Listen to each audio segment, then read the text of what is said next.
നമസ്കാരം. രമേശൻ വ്ളോഗ്സിലേക്ക് എല്ലാവർക്കും ഹാർദമായ സ്വാഗതം.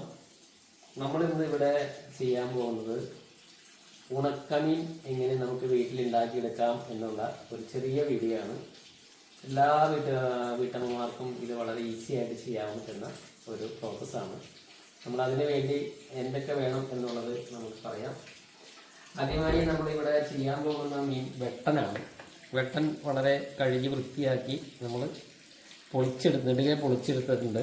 വെട്ടൻ എന്ന് പറയുന്നത് ഈ വെട്ടൻ എന്ന് പറയാൻ മറ്റുള്ള സ്ഥലത്ത് എന്താ പറയുന്ന അറിയില്ല. ഇവിടെ ഞങ്ങൾ വെട്ടൻ എന്ന് പറയും. മീൻ നല്ല മീനാണ്. ഇത് വളരെ നല്ല മാംസമുള്ള മീനും കഴുകി വെട്ടി വൃത്തിയാക്കി എടുത്തിട്ടുണ്ട്. അതൊരു 2 കിലോത്തോളം ഉണ്ട്. ഇനി നമുക്ക് വേണ്ടത് ഒരു കൊട്ടയാണ്. അതിൻ്റെ വെള്ളം വാർന്നു പോകാവുന്ന സാധാരണ അളിക്കൊട്ടകൾ ഉപയോഗിക്കാറുണ്ട്. ഇപ്പോൾ നമുക്ക് അളിക്കൊട്ടകൾ ഇല്ലാത്തതുകൊണ്ട് നമ്മളൊരു പ്ലാസ്റ്റിക്കിൻ്റെ ഒരു കൊട്ടയാണ് ഉപയോഗിക്കുന്നത്. അതിൻ്റെ അടിയിൽ നമ്മൾ ഈ വെള്ളം വാർന്ന് വീഴാൻ ഒരു പാത്രവും നമ്മൾ വയ്ക്കുന്നുണ്ട്. അപ്പോൾ അതിനുശേഷം നമ്മൾ ഈ കൊട്ട വയ്ക്കുന്നു. അതിനുശേഷം ഇതിൻ്റെ അടിയിലേക്ക് നമ്മൾ ഒരു ലെയർ ഉപ്പ്, കല്ലുപ്പ്, ഒരു ലെയർ കല്ലുപ്പ് അങ്ങനെ നമ്മൾ ഇട്ട് കൊടുക്കുകയാണ്. കല്ലുപ്പ് നല്ലപോലെ ആ ലെയർ കല്ലുപ്പ് ഇട്ട് കൊടുക്കുന്നു. ആ ഒരു ലെയർ ഉപ്പ് വീണതിന് ശേഷം നമ്മൾ ഇതുപോലെ മീനെടുക്കുന്നു. ആ മീനിൻ്റെ പൊടിയിലേക്ക് നമ്മൾ ഉപ്പിട്ട് കൊടുക്കുന്നു.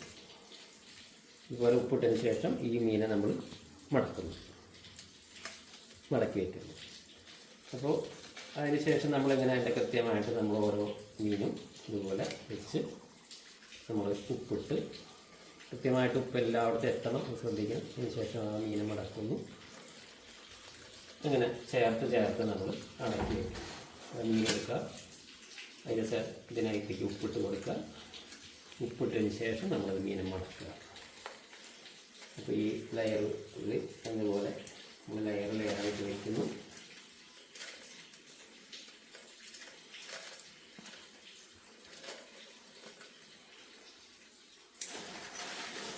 അതിനുശേഷം നമ്മൾ ഇത് വീണ്ടും ആ ഒരു ലെയർ കഴിഞ്ഞാൽ നമ്മൾ ഇതിനകത്തേക്ക് ഉപ്പ് നമ്മൾ ഫില്ല് ചെയ്യണം. വീണ്ടും നമ്മൾ ഉപ്പ് ഫില്ല് ചെയ്യണം.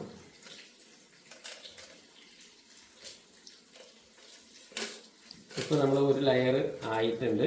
ആ ഒരു ലെയറിലേക്ക് നമ്മൾ വേണ്ടതെന്ന് വെച്ച് കഴിഞ്ഞാൽ നമ്മൾ വീണ്ടും ഈ മുകളിലൂടെ ഉപ്പ് നിറച്ച് കൊടുക്കണം. ഉപ്പ് ഇടുമ്പോൾ ഒരു പിശുക്കും പാടില്ല.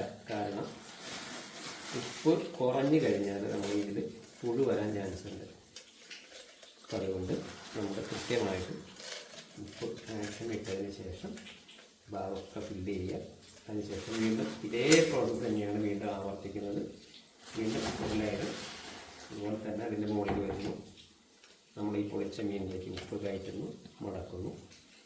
അപ്പം ഇങ്ങോട്ട് തിരിച്ച് വെച്ചത് ഇതൊന്ന് ഇങ്ങോട്ട് തിരിച്ച് വയ്ക്കാം.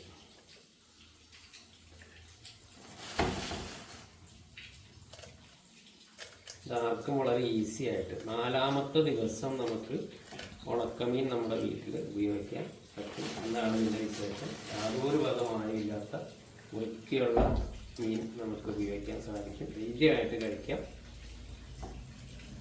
ഇനി ഇത് 4 ദിവസം ഇത് കഴിഞ്ഞ് കഴിഞ്ഞാൽ നമുക്ക് ഇതിനെടുത്ത് നേരെ ഫ്രിഡ്ജിലേക്ക് നമുക്ക് സൂക്ഷിക്കാം.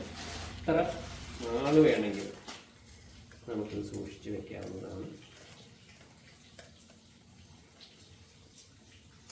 വളരെ ഈസിയാണ്. എല്ലാവരും ഇതൊന്ന് ചെയ്ത് നോക്കാം. 4ാമത്തെ ദിവസം തന്നെ നമുക്കിത് എടുത്ത് ഉപയോഗിക്കാൻ പറ്റും.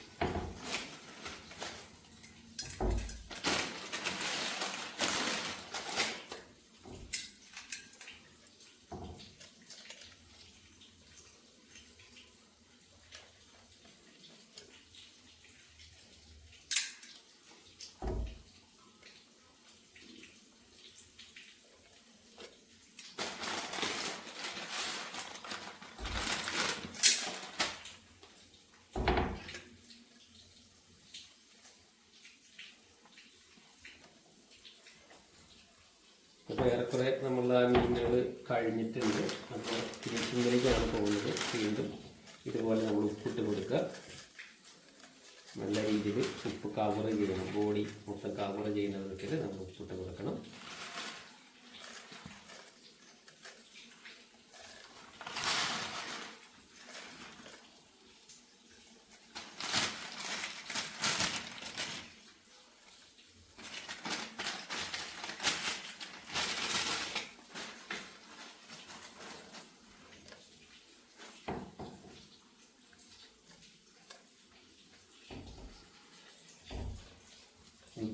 ശേഷം നമ്മളിതിൽ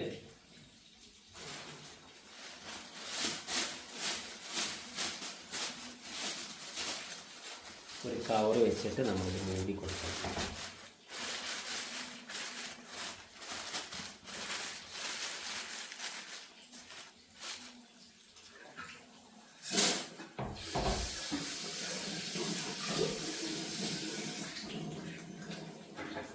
അതിന് ശേഷം ഒരു തട്ട് വെച്ചിട്ട് ഇത് നമ്മൾ അമർത്തി മൂടുക.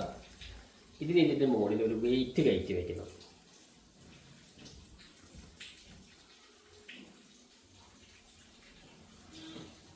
അപ്പോൾ നമ്മൾ വെയിറ്റിന് വേണ്ടിയിട്ട് അമ്മിപ്പിള്ളയാണ് ഉദ്ദേശിക്കുന്നത്. അപ്പോൾ നമ്മുടെ പ്രോസസ്സിങ് കഴിഞ്ഞിരിക്കുകയാണ്. ഇനി നാളെ രാവിലെ ഇതിൻ്റെ അടിയിലേക്ക് ഊറി വരുന്ന വെള്ളം ഈ പാത്രത്തിൽ കളക്റ്റാവും. അതെടുത്ത് കളയുക. വീണ്ടും അതുപോലെ തന്നെ പിറ്റേ ദിവസം വരുന്ന വെള്ളം കളയുക. അങ്ങനെ 4 ദിവസം കൊണ്ട് കംപ്ലീറ്റ് വെള്ളം വറ്റി ഇത് മീനൊന്ന് ചുരുങ്ങിയിട്ടുണ്ടാവും. അതിനുശേഷം നമുക്കിതെടുത്ത് ഫ്രിഡ്ജിൽ നമുക്ക് വെക്കാവുന്നതാണ്. അപ്പോൾ ഏറ്റവും സിമ്പിൾ മെത്തേഡാണ്. നിങ്ങളെല്ലാവരും ഒന്ന് നോക്കുക. അതിന് ശേഷം അഭിപ്രായം പറയുക. Okay, thank you.